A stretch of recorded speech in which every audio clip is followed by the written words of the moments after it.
Hello and assalamu alaikum everyone. I am Kashif Kamran and welcome to the SBL Key Exam Tips for March 2023 exams.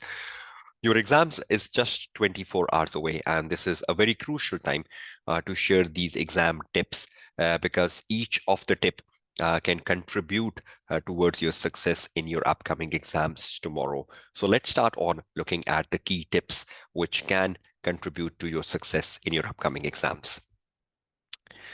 Now, first of all, you all know the importance of the Dr. Dinu 100 webinar series PDF as a key source for revision.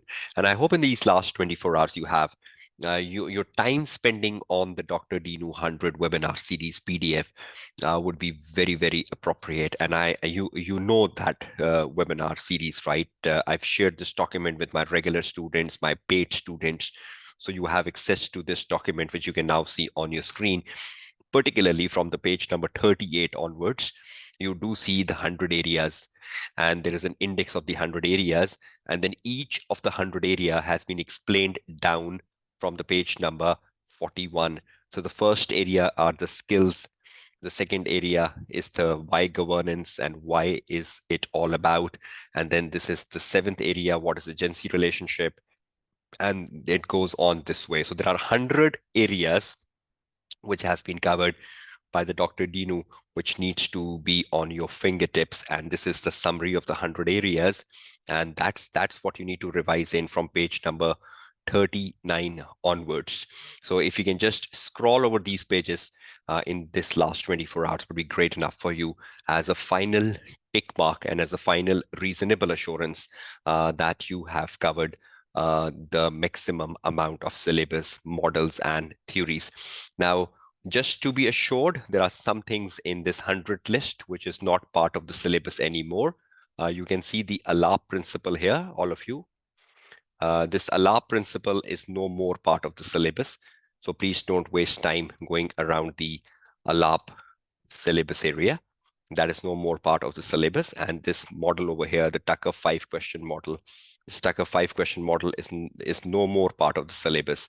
So from the 100 areas, 2 areas will be deleted and you will just be left with 98 syllabus areas to be covered in. So ensure you're not wasting time on a LAP and you're not wasting time on the Tucker 5-step model for ethical decision making, as this has been deleted from the syllabus in the last 1 year. Otherwise than that, this is a perfect looking list of 100 areas which you should be revising ahead of your exams. And this is a key source document which should be used for revision. Because a lot of time the student asks how to revise, what to do in the last 24 hours. So this is what you should do in the last 24 hours, to sit down with the Dr. Dinu webinar series PDF as a key source for revision. I hope you have utilized it by now. Or if you still want to utilize it, you still have 24 hours to go over the 100 areas minus the 2 areas which I just highlighted. So it's 98 areas which you should be going down and taking a self-assurance that you're well prepared for exams tomorrow. The second thing, which to me is the most important thing in SBL, and I emphasize it a lot in my webinars, even the webinar I did for March 23 and December 22, which are exclusive webinars only available to my registered students. Investment in the reading and planning time is the foremost key to success. I hope you must have seen my webinars where I do talk about the investment in reading and planning time. Now, when you are sitting for your actual exam tomorrow, the first 60 minutes will hold the key. If you lay a strong foundation in the first 60 minutes, you understand the requirements, you copy paste the information from the exhibits for every requirement, as even I illustrated in the March 23 webinar.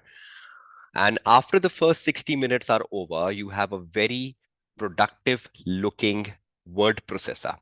You have a very productive looking word processor for task 1, task 2, task 3, task 4, task 5. And under every task, you have copy pasted the material from the exhibits. And after the first 60 minutes, you know what to do in a task, how to format a task, what sort of information I have to accomplish my task from the exhibits, and how I need to gain my professional marks. Then you're sitting with the word processor in front of your screen for the next 3 hours, and you are not going back to exhibits. You might need to go back to exhibit, but that could just be a minute and two. But most of the time you will be on the word processor if you've seen my March 23 webinar.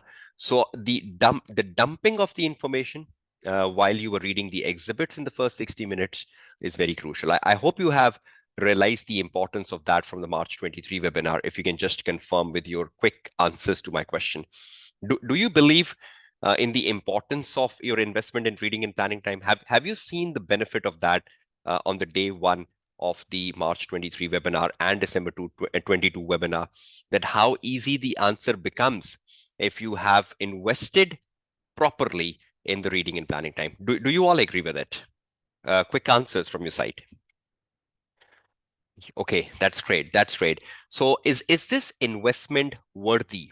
Because I believe if you lay a strong foundation tomorrow, if you lay a strong foundation in the first 60 minutes tomorrow, you will sit back, relax in the remaining 3 hours, and you will be writing a very good answer. At least an answer which is connected to a case, at least an answer which is synchronized to the case study. So realize the importance of investment in reading and planning time. I have guided you the steps. The steps you should take in the first 60 minutes. First, reading the requirements, putting the requirements on the word processor, then bringing the material from the exhibits under every requirement so that you know, okay, this is the information I have for building up my technical answer around each of the requirement. So this is a worthy investment. You are all accountants, right? You need to do an investment which gives you a higher return, and this investment is giving you a high return in terms of your success and a quality answer. So to me, this is the most important thing for your success tomorrow.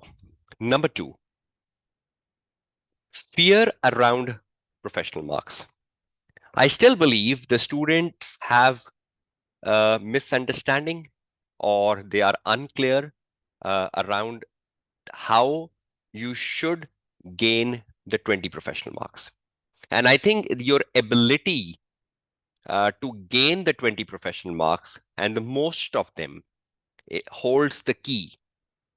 Because if you are not taking the 20 professional marks, or if you are not taking most of the 20 professional marks, you are creating a risk of a failure in SBL. Even though SBL has very productive passing rates, nearly 50% students gets through SBL in the first exam setting, which is an exceptionally high passing rate for a strategic essential paper. But still, you need to understand the student who struggle to pass the SBL paper struggles because they're not achieving very good marks on professional side. So professional is a side which needs to be built up for tomorrow. Professional is an area where you need to be very clear. And I just want to do some examples with you on professionals utilizing this key tip session, just to give you a fine tuning that if you still have any doubts around professional marks, that should be mitigated. Your fear around professional marks should be mitigated, because if you build up a fear around professional marks, you will be struggling tomorrow. So let's take some examples of the 20 professional marks from some recent papers. And I just want to assure you that these examples would really open your mindset and bring clarity to your definition of professional marks, and would really add value to your exams tomorrow. So let's take some examples. I'm taking a Word file, which I will be sharing with you. And I hope you can see this Word file on the screen, which says fear around professional marks in SBL. And let's take some 3 to 4 examples to illustrate that how you can overcome the fear around 20 professional marks. And this is just a consolidation of things which will bring a clarity tomorrow. Now, first of all, when you look at the professional marks in the SBL paper, which in total are 20, and you go about attaining these 20 professional marks, there are two things which are part of these 20 professional marks. First thing, which is part of the 20 professional marks, is something known as journal professionalism, which is GP, journal professionalism. And the second thing is the tone of the answer. And second thing is the tone of the answer, which is T.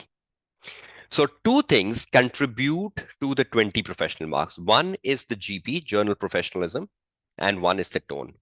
Now, I believe the student should not lose the GP marks. The tone marks are subjective. I will give you clarity on how you can increase the prospects of the marks around the T, the tone. But again, that is a subjective area. One student marker will like a tone of a certain student and might not like the tone of another. There is a lot of subjectivity. But at least if you have demonstrated the GP, examiner would like it. The marker would like it. So you know the GP definition, right? Every time I make a GP definition in my regular classes, you know GP, which is a journal professionalism, consist of number one, putting the answer in right format. So the first part of GP is F, the format. So if you put the answer in the right format, at least you are assuring that you're taking some of the 20 professional marks. So if the examiner says write a memo, write a confidential memo, write a briefing note, prepare 2 presentation slides, or write a report, you're using the right format, number one. Number two, using headings and subheadings. So if you're writing a briefing note, you are writing a report, you are writing a memo. I think in letters, you can just have paragraphs. In the letter, you can put one main heading, and then in the letter, you can change the paragraphs for every new point you are writing. But probably we don't put headings in a letter. But in the rest of the areas for SBL, in the rest of the formats for SBL, we do put headings and subheadings. Your marker, your examining team likes the headings and subheadings because it's a theoretical paper where headings and subheadings break the subject matter, where headings and subheadings improve the quality of the answer, and where headings and subheadings allow the marker to understand what you're writing. So headings and subheadings are part of journal professionalism. The more you use them, the better they are. So using headings and subheadings, so that becomes H, headings, and the subheadings. Number three, part of the journal professionalism includes not stretching any one para beyond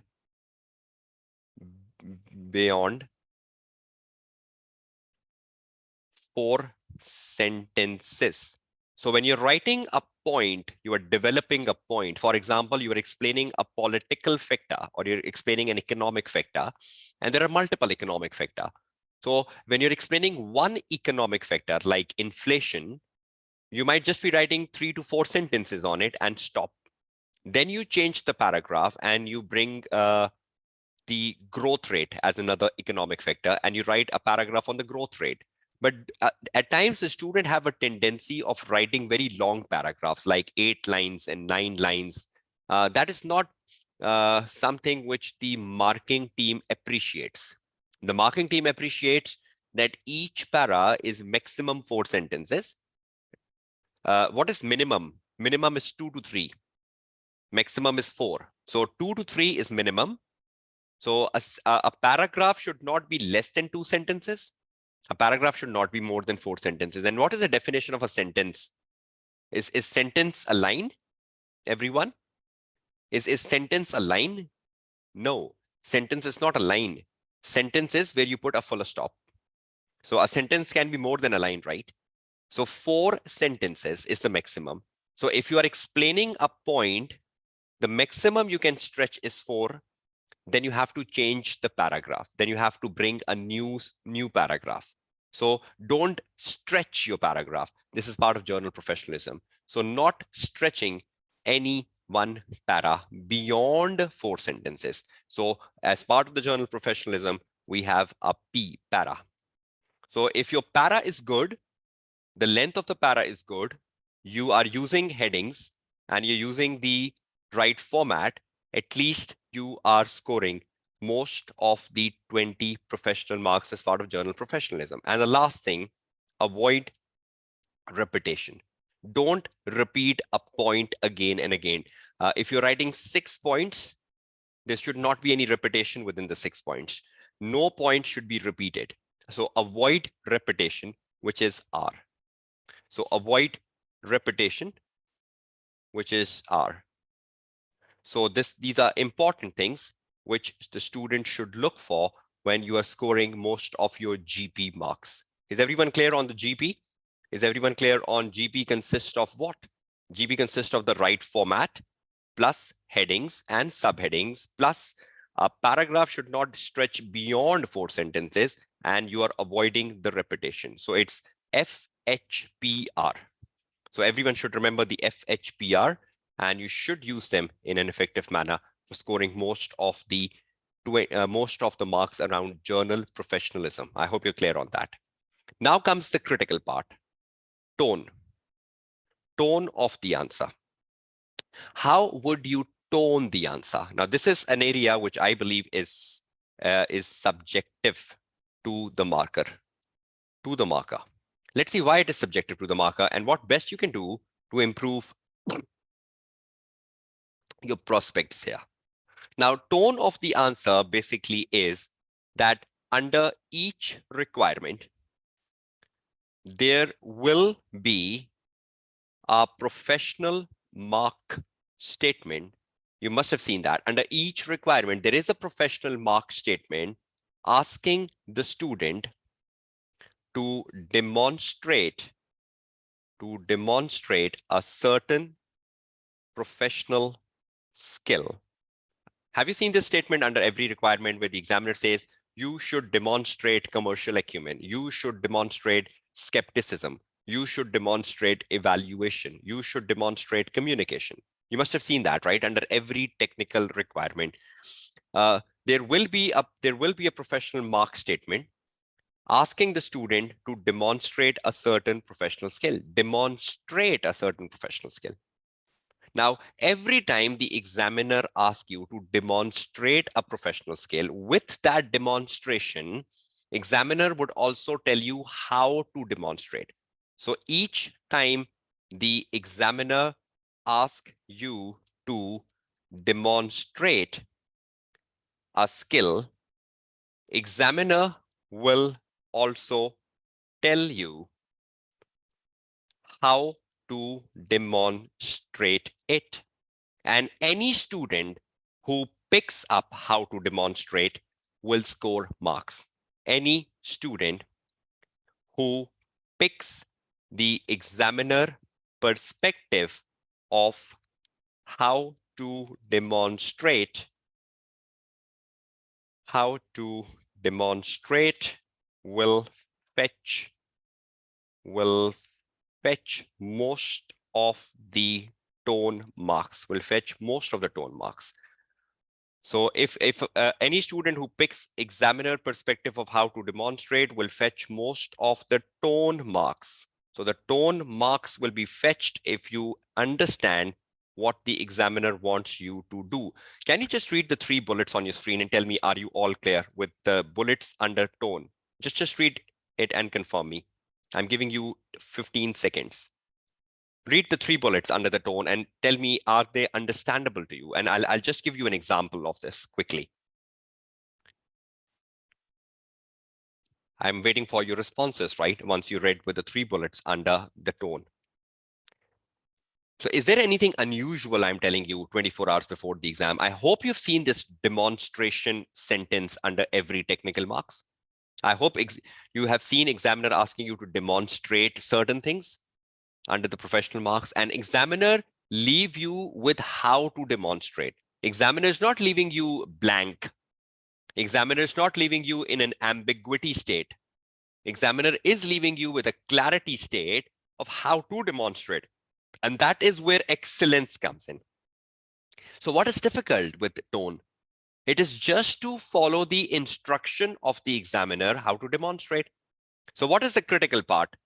The critical part is how to demonstrate is. I hope you agree. And any student who picks how to demonstrate, will you be able to fetch most of the tone marks? Let's take an example on how to demonstrate.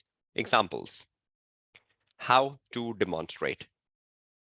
Okay, just let me take some examples from random papers. If I could just take an example from the December 18 paper. Can you see the December 18 paper in front of your screen? This is the first example right on your screen. Over here, the examiner is saying professional marks are available for demonstrating analysis skill in investigating and considering information from range of sources. Control C, and you take it back to the Word file. And in this December 18 task 1, this is what the examiner is saying in December 18 task 1. Professional marks are available for demonstrating. See, demonstrating, but how? Demonstrating a skill. So examiner will tell you which skill to demonstrate, but then the examiner will tell you how to demonstrate. Can you all see this red line? How to demonstrate? So which skill is to be demonstrated? Analysis. But how you should demonstrate the analysis skill?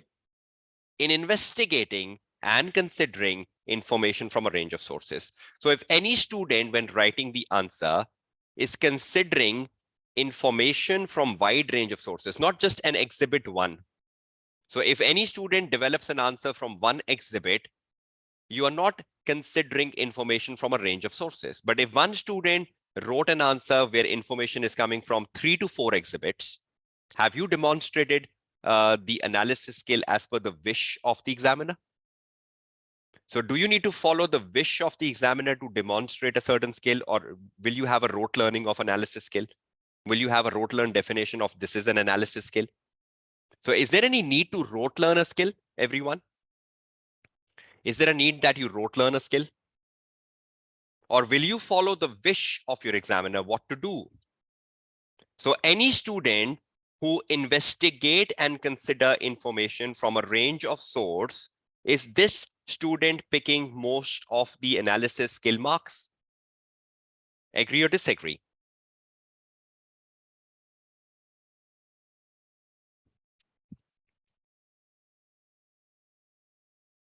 I hope you're all clear on that, right? I'm just waiting for your responses. So will the examiner tell you how to demonstrate a skill? Is that true? And if you follow the wish of the examiner how to demonstrate it, are you taking a greater assurance of fetching the marks around the tone? Let's take another example. An example from another paper quickly. Let's take an example from the March-June 19 paper. Okay, from the March-June 19 paper, it says professional marks are available, and this is again the task 1 for the March-June 19 paper. Professional marks are available for evaluation skill in assessing the identified risk at the smartware objectively, in assessing the risk objectively. Control C, and you bring it back to the Word file, and you put it there as an example from March-June 19 paper, task number 1. So let's see what this task number 1 is telling us, and can we just be conclusive now? So this is the task 1 from the June 19 paper, and this is what the task 1 is telling us. Professional marks are available for evaluation skill. For evaluation skill, so this is the skill which needs to be demonstrated. But how? How would you demonstrate the evaluation skill? By assessing the identified risk at smartware objectively. So if you assess the risk at smartware objectively, assessing risk. Now, you know what assessing risk is, right? Whenever you are assessing a risk objectively, so you need to assess on the basis of the likelihood, and you need to assess on the basis of impact objectively. Objectively means independently, means unbiased, unbiased. If you think a certain risk has a high impact, then definitely it has a high impact. Or if a certain risk has a low impact, then definitely it has a low impact. Objectively, unbiased, on the basis of the information in case. So the information in the case will tell you whether it is high likelihood or low likelihood. You just need to objectively use the information given in the case. I hope you are clear with this, right? So examiner will tell you which skill to demonstrate and would also then tell you how. If you follow the how, which is in the red, you have a greater prospect of scoring marks around professional skills. So is that something easy? Will you do that tomorrow? Will you look into how do I need to demonstrate it? Will you carefully look at that statement tomorrow? Will you remember this session? Will you remember that the red line is important because the red line will tell you what to do, how to demonstrate. So this is how things have to be. One last example from a more recent paper, which is the December 22 paper, which we did in the March 23 webinar. You open up a task 1 again from the March 23 paper, and it says professional marks are available, and you copy this statement, Control C, and you bring the statement to your Word file. This is the task 1 from the December 22 paper as a final example. December 22 paper, task number 1, and this is what the professional marks are in the December 22 paper, task number 1. Professional marks are available for demonstrating analysis skill. So again, the examiner is saying demonstrate the analysis skill. In the December 18 paper, the examiner was saying demonstrate the analysis skill, but there is no one definition of analysis skill because every time the examiner will tell you what to do. And then the examiner says that how will you demonstrate the analysis skill? In considering and reflecting effectively on the relevant external information and evidence which could assist QH in evaluating its external driver of change. So any student who consider and reflect effectively on the relevant external information and evidence. So any student who uses relevant external information from the case, not internal information, will be in a better position, to evaluate driver of change. I think if you remember this December 22 paper we did in the March webinar, external information was the newspaper. External news information was the industry report on the company. But if there is an internal information like a meeting of the board of director, is meeting of the board of director an internal information? Website information, is that an internal information?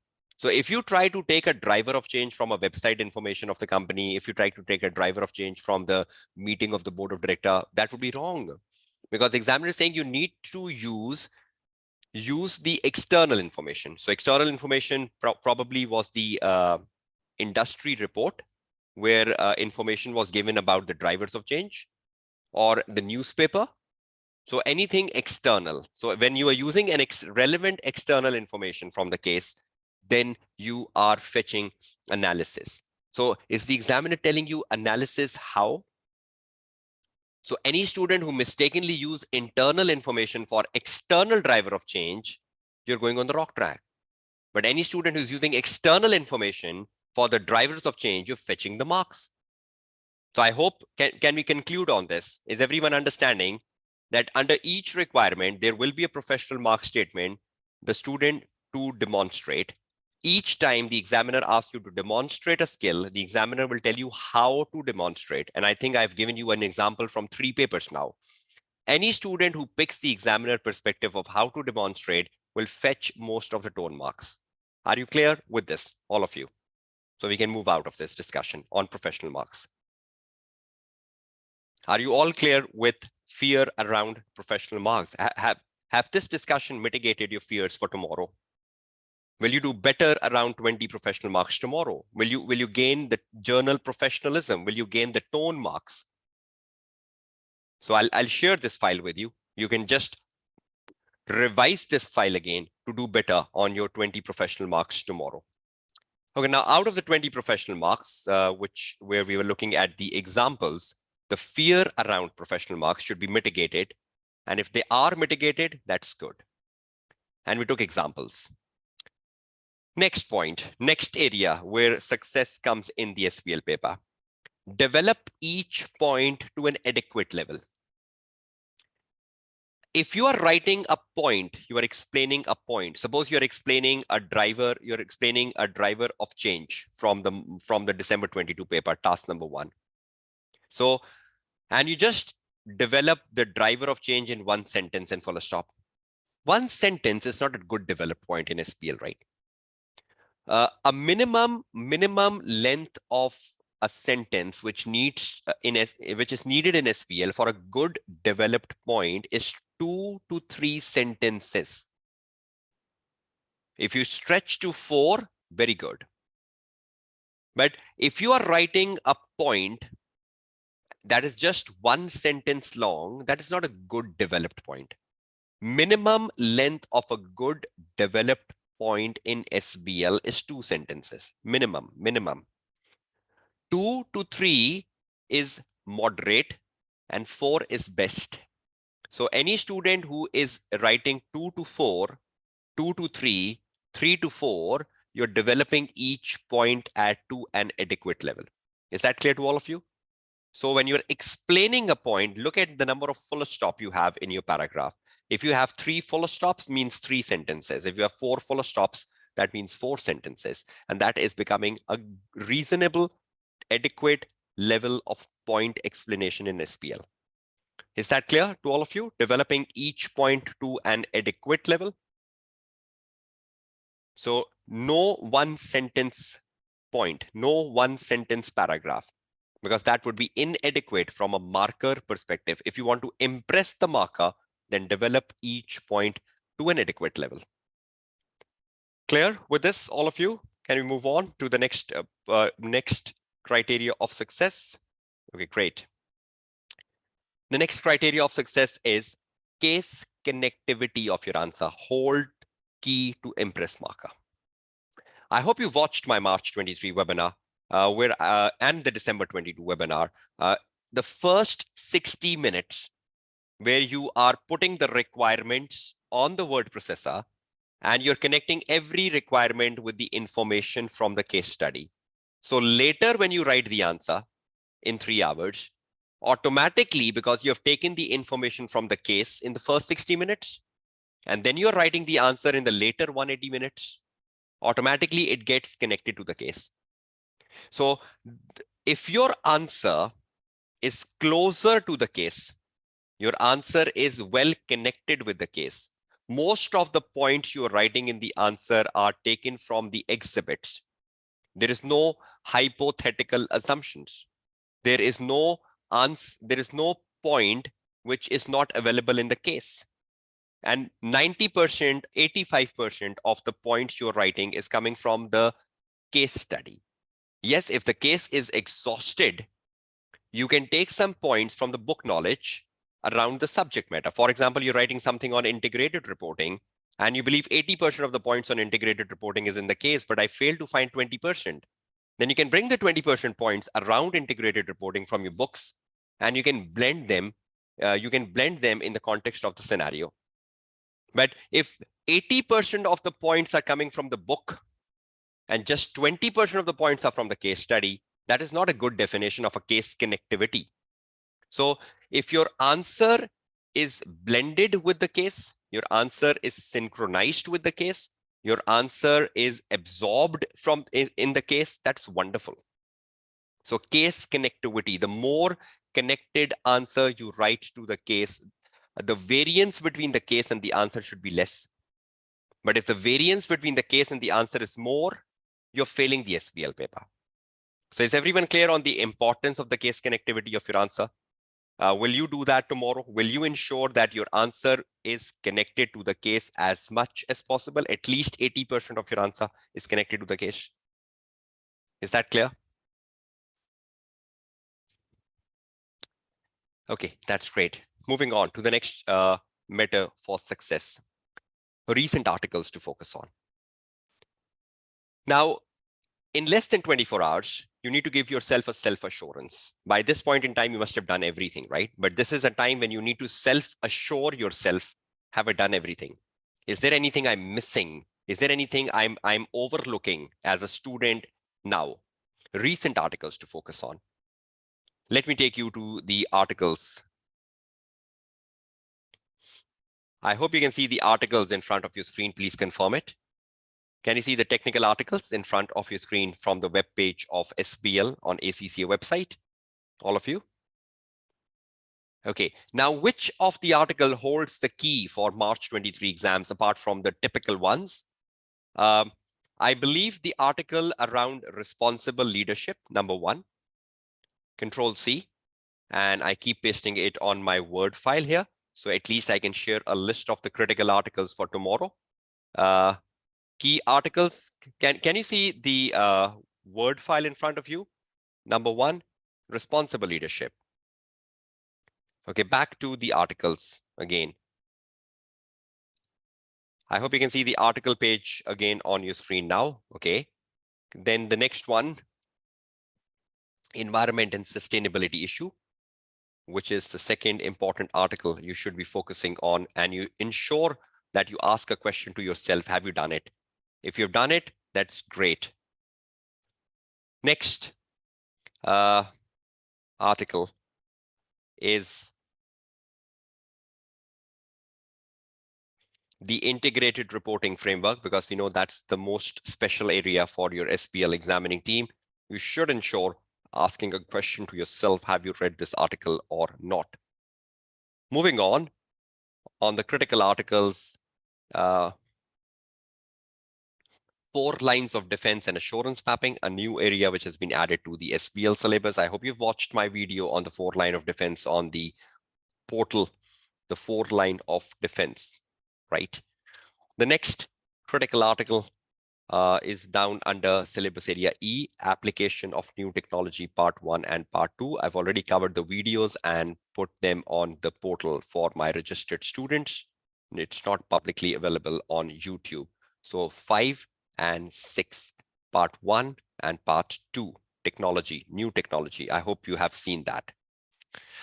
Then moving down, I hold this article as important, principles and application of e-marketing in SBL, because we know e-marketing is a topic which is quite repetitive in the SBL paper. So I would not ignore the importance of this article either. Then going down, the applying big data and data analytics is a key area of SBL paper. So I would not I would assure that you've read this article, or you can still read it under the 24 hours time remaining for exams. Then nothing in syllabus area F. In syllabus area G, I would recommend this article to be read, assessing organizational performance, because a lot of time we get questions in SBL which moves around financial and non-financial information. And that's quite a key area of SBL paper. Enabling success and change management. I hope you should read the article around blockchain, because blockchain and cryptocurrencies are extremely important areas for SBL. So you should have an understanding of the blockchain from the examiner perspective. You should have cryptocurrencies in mind, because again, with the recent developments in cryptocurrencies and cryptocurrencies becoming more of a buzzword globally, there could be an impact in your recent SBL papers for that, and the Bridge model for excellence. So that will finish off my list. Now, what exactly you need to do? Now, you need to ask a question to yourself. Can you all see the Word file for key articles? Please confirm me. Can you see this list for key articles on your screen? All of you.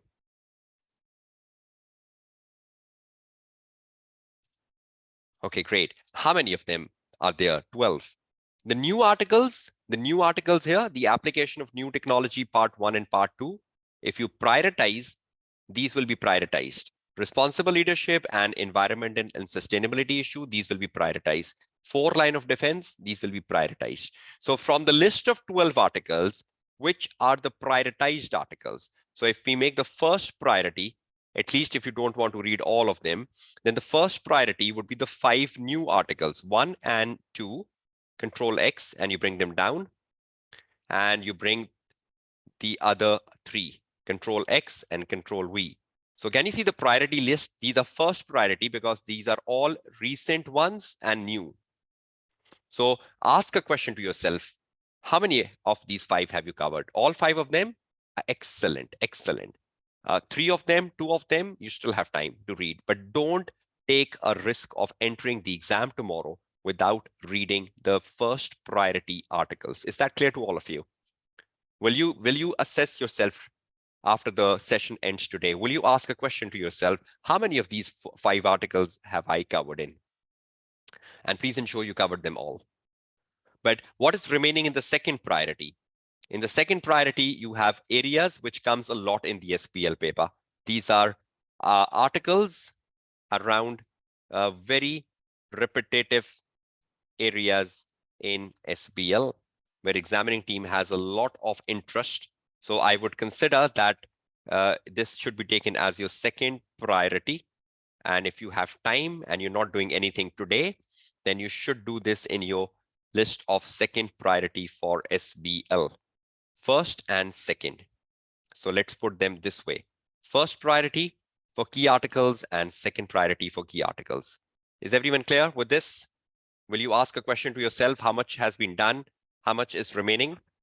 Again, if you are my regular student, you must have covered most of them in my presentations, in my lectures, including the application of new technology part 1 and 2. I've already covered a video on responsible leadership. So at least the first priority has all been covered in the video lecture. True, false? Have I covered all the 5 articles in the video lectures, the first priority? Right. So please assess yourself for recent articles. Please assess yourself. Where are you standing for the recent articles? Because this is the list of the articles which you should focus on. Because again, this is a favorite question of students in the last one day before exams. Which articles would you recommend us to read? I hope you got an answer to your frequently asked question. Everyone clear on the recent articles to focus on? Should we move on?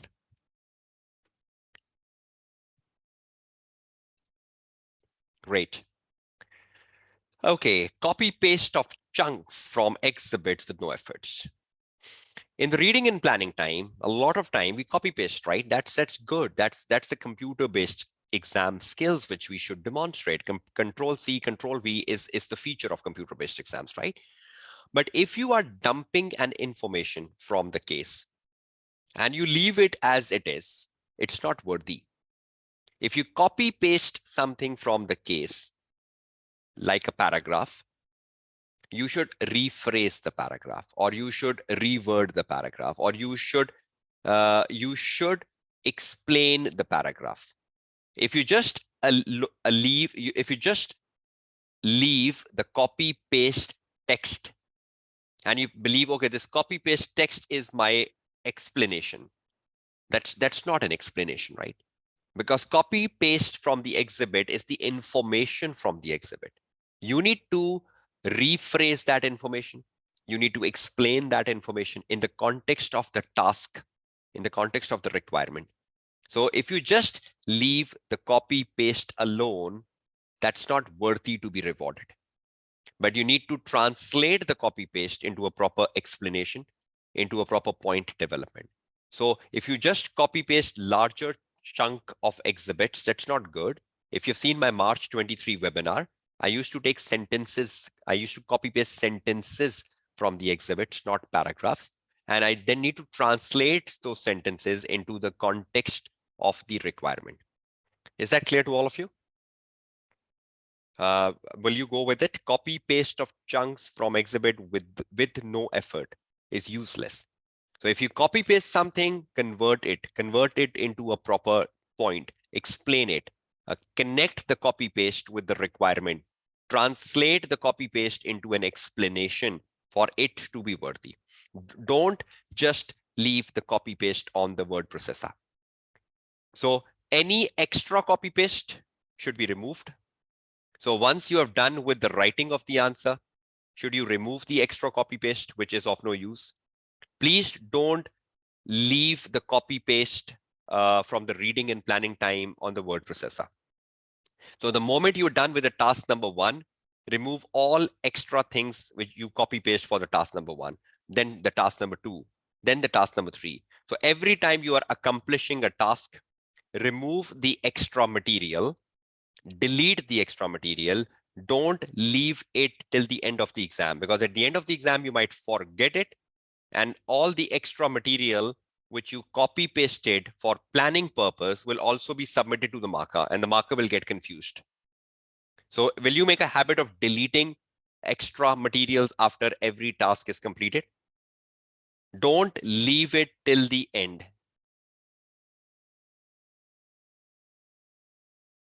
If you leave a semi-developed point, Kishan, you will at least get a 0.5 or 1 if it is a semi-developed point, right? So a semi-developed point can give you a 0.5 or 1. But if it's just, if a semi-developed point means only a copy paste from the exhibit, then zero. Then zero, Kishan. But a semi-developed point, what I'm understanding is that you copy pasted something from the case and you were developing it, but you run out of time. So if you were developing it and you run out of time, that sort of a semi-developed point can give you 0.5 to 1. I hope you're clear with that, Kishan. And everyone else, are you clear with copy paste of chunks from exhibit with no efforts? Are you clear with deleting the extra material from the word processor after you have accomplished each task? All of you? Right? Is everyone sound on this perspective on your screen so I can move on to the next one? I'm waiting for your answers.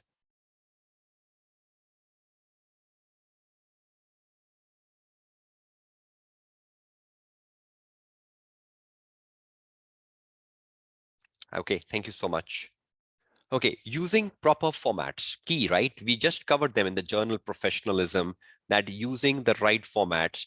I hope you have seen examiner answers for how to write a memo, how to write a confidential memo, how to write a report, how to write a section of report, how to write a briefing paper, and how to put the answer in a slide, how to write the accompanying notes of a slide, how to write a letter.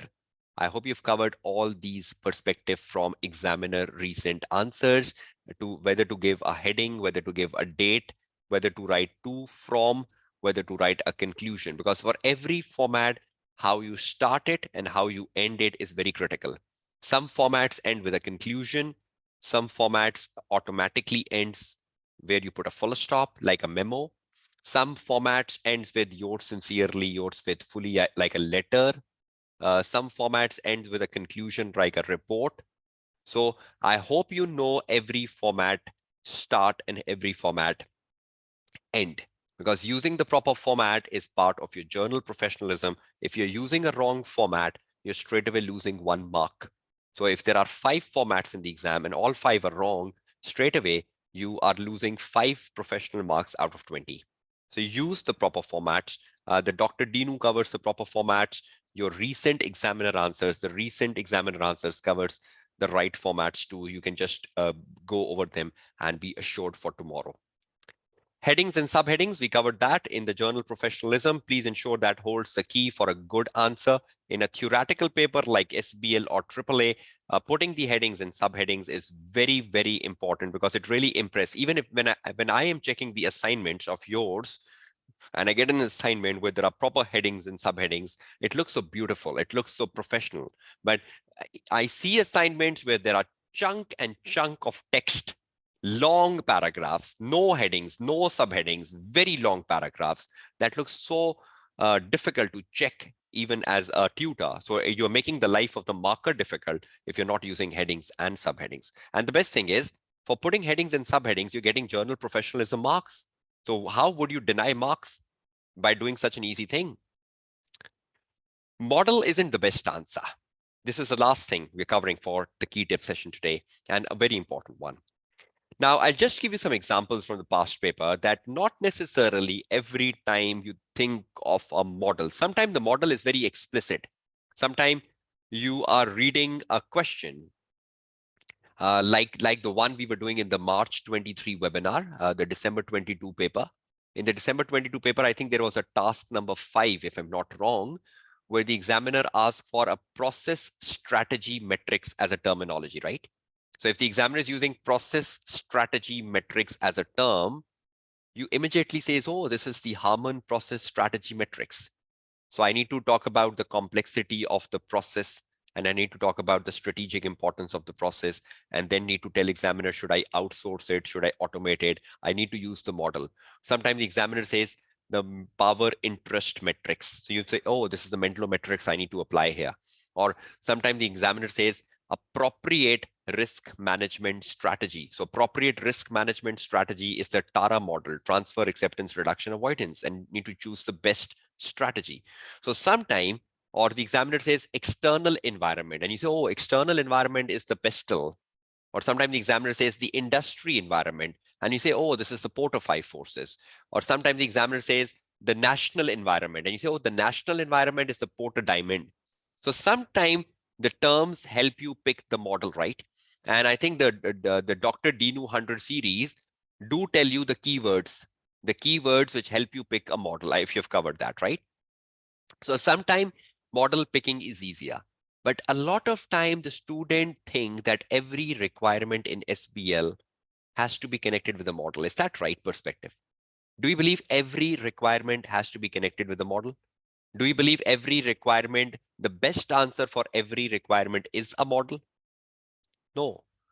So at times a student is just wasting time thinking which model to apply. Not necessarily model is the best answer. Let me show you some glimpse of questions where model isn't the best answer. Even if you're writing, if one student is writing with a model and one student is writing without model, both answers will be rewarding. And that's what the marking team tells us, right? Let me show you a glimpse of some questions from the past paper. Okay, let me show you a glimpse from the December 18 paper first. Can you see the December 18 paper in front of your screen here? Can you all see this question? December 18 paper. Question number 1. Is that in front of your screen? Right? Just I'm giving you 1 minute. Just read this question yourself from here till here. Just read this question. And evaluate yourself that is there a model here which could be applied, or can you do this question even without a model? Let's see what sort of responses I get. I'm just muting myself and you're reading it.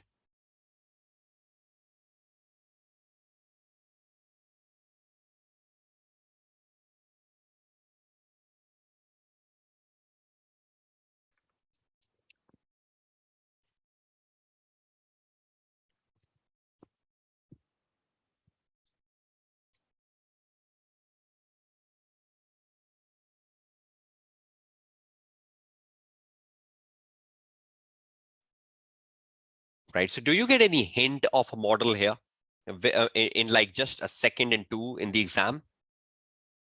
Very spontaneously, do you get a hint of a model here?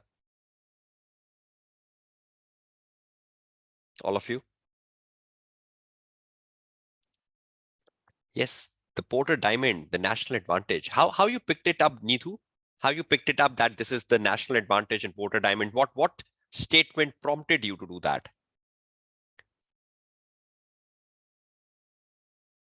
Probably the home country D-land, probably the key factors in the home country. Yes, exactly. Home country. So this particular line help you with that, right? It is important to understand the key factors in the home country of D-land, which has driven success. So what is the national advantage of D-land?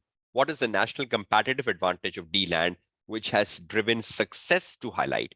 Now, if any student fails to pick up the Porter Diamond and he's writing the answer, the chief business analyst has asked you to prepare a briefing note for consideration at the next board meetings, which discusses the key factors which enable highlight to be successful. And the student picks the key factor which enabled highlight to be successful from the case study. He picks the factors which had made this hotel successful in D-land from the case study, and he didn't put the model, he didn't put the headings of the model. Will that be a worthy answer because he picked the key factors which enabled highlight to be successful from range of sources, from range of sources given in the case study. And one student put the Porter diamond, the headings of the Porter diamond, and he connects the headings of the Porter diamond with the case study. Both answers will be rewarding. Both answers will be marked as passed. So at times, one student picks the model, and at times one student says, no, this is quite a journal question. The examiner is just saying, what factors enabled me to be successful? And you say, okay, I'll just go over the case study, and I'll just find from the case study which factors made me successful. This, and that, finish. So is that clear to all of you, that model might not be the best answer every possible time, especially when the question is bit silent. So please be realistic when you are picking up, when you are wasting your time around a selection of models. You can even write an answer without a model, and you can still get to the right perspective. So look at this question here. Assess the major risk. Assess the major risk on your screen. Now, everyone would be sure here that yes, risk is assessed on the likelihood and impact, right? So you assess on likelihood and impact. There will be no two different answers here. Or suggest an appropriate model, suggest an appropriate mitigation action to manage the risk. Now, everyone knows the appropriate mitigating actions to manage the risk is transfer, acceptance, reduction, avoidance, and you need to choose the best one. Should you transfer? Should you accept? Should you reduce? Should you avoid? So I think at certain points, there is a clarity where every student will be on the same page. One last example of model isn't the best answer. Let me take a look at the practice platform. I hope you can see the practice platform in front of your screen now, which we used for the latest paper in March 23 webinar. And there was a particular task which we need to evaluate. Yes, right over here. Look at this task we did on the day on the webinar. The board is aware that the changes in the external environment will have a major impact on the strategic direction in the next 5 years. The chief executive has asked you. Now, the moment the student look at the word external environment will have an impact, I think 50% of the student will think pestle. Am I correct? So the moment you see external environment will have an impact, and you're sitting in the exam hall, you say, oh, we got a pestle model. Is that correct? Am I correct? Okay, great. But see the question. Prepare a report to the board which evaluates the key external driver of change which are likely to impact QH in the next 5 years. And one student didn't pick pestle, and the student just picked the driver of change from the case study. And you know the driver of change were given in the exhibit number 4 here. It was given right here, the housing market report. And in this housing market report, we had the drivers of change. And one student just picked the drivers of change naturally from the case study without giving the heading of political, economic, social, technological. And one student gave the heading of political, economic, social, technological, and try linking the case study. Both are good answers. So at a certain point in time, sooner or later, you will realize that model isn't the best answer in SBL, because what the examining team is looking for is an answer which is connected to the case. So any student who write the key drivers of change from the case study, will that be a rewarding answer as well? Or will only the pestle be a rewarding answer here? So will both answers be rewarding? Any student picking pestle and any student picking just the drivers of change from the case study without the application of pestle? So this is the wording of the examining team, right? This is the wording of the examining team that model isn't the best answer. So don't waste your time thinking about model, and at times student forcefully link a model when it is wrong, or student forcefully apply a model when it is wrong. So if you're not clear of the model, you're not sure of the model, then please ensure that you move on and answer a question journally without the model, right? Because that's where things can be good for you in the SBL paper. So that's very important. So model isn't the best answer. And I've given you examples of that. So I hope this session around the key tips, which I have covered with you, and we spent time on numerous diversified aspects of SBL, in this like 1 hour session. I hope this will benefit you tomorrow. And this fine tuning of the articles to read, the fine tunings of the Dr. Dinu to read, the fine tunings of model isn't the best answer, how to write an answer, how to mitigate your fear around 20 professional marks. I hope this must have helped you at this point in time. So the purpose of this session was to motivate you, was to bring optimism in you that SBL is a doable paper, provided you follow the right tips, right techniques, which are so essential for SBL. And I hope these tips at this point in time must have broadened your perspective, opened your mindset, and must have given you the right vision, the right strategy by which you will be attacking the paper tomorrow. So I wish you all the very best of luck. I hope you've utilized the course in a very effective manner. And again, I really apologize if I could not have replied to your assignments because I really fell ill in the last 15, 20 days ahead of your exams. And I'm just catching on with the pace. I'm still not well. I hope you can feel that from my voice as well. But I tried at least giving you a structure of the course, and then the webinar was very important. And more than the webinar, it was this exam tip session. So I tried putting things in order. At least you get the best of things.